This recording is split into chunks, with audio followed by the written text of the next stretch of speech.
Hi, my name is Vince, and today I want to tell you about an incredible person named Steve.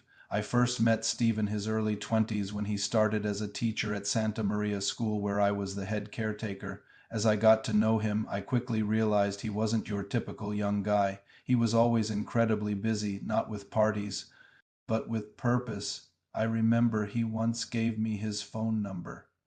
The day came when I needed to call him, but he didn't answer. His answering machine picked up, and I was just blown away by what I heard. It wasn't a simple leave a message recording. Steve was listing off all these events, helping the community, feeding the homeless, church functions, a whole schedule of selfless acts, complete with dates and times. It was clear even then that he was dedicated to serving others. I was so honored when Steve invited me to his wedding. He married a beautiful, kind soul named Mary, a true match made in heaven, in my opinion. They've been blessed with 5 wonderful kids, all with biblical names.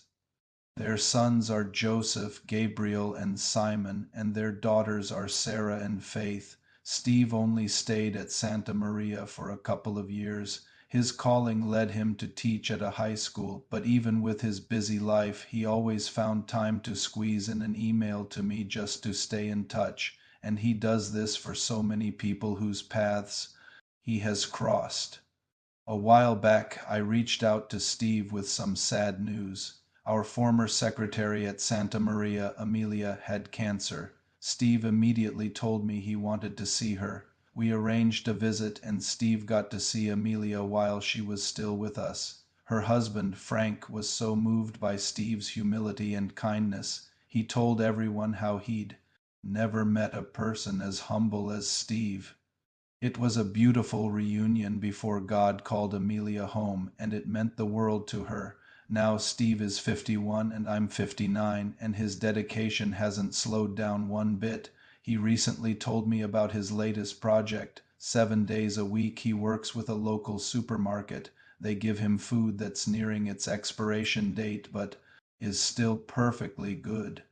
Every single night, after a full day of teaching, working a part-time job at the library, and raising his family, Steve volunteers by taking this food to a community shed created by Community Fridges Toronto. He uses his own vehicle, his own gas, and his own time to stock the fridge and shelves so that anyone in need can have access to food.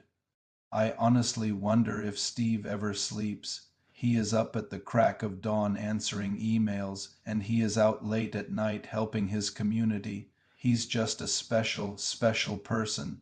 I've often said that if Jesus were walking on earth today, he would be like Steve. Steve always humbly disagrees, but I beg to differ. I tell him all the time that I wish I could be even half the man he is. He is a great man, a true gentleman, and a living example of kindness and service.